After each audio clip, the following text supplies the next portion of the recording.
Kuna jamaa anazunguka Kenya akiita Wakamba kazi. Leo hii ndio wamekumbuka sisi ni kazi. Hiyo ni upuzi. Ya pili,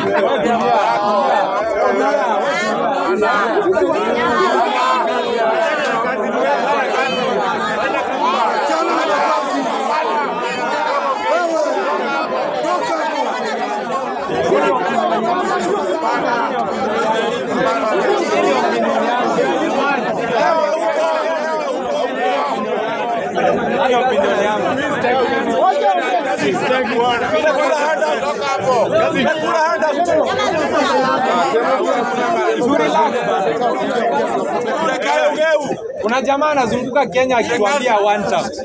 Nani alisema Ruto lazima afike 2027? Nani alisema hivyo? Mimi nasema Harambee half term. Harambee. Harambee. Nimesema hivyo kuanzia hapa Central Police Station. Mimi ndio Mkenya wa kwanza kusema half term. Na hiyo maneno ya one term tumekataa. Sisi kama Gen Z tumesema half term. Harambee. Harambee. Hakuna full term hapa. Nimekuwa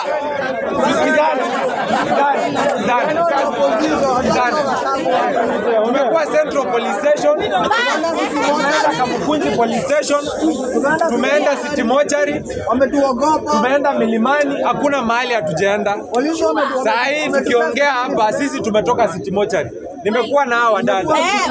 Pale City Mortuary hawajafanya postmortem ya ndugu yetu Albert Ojwang. Sisi tumeona mwili wa Albert Ojwang.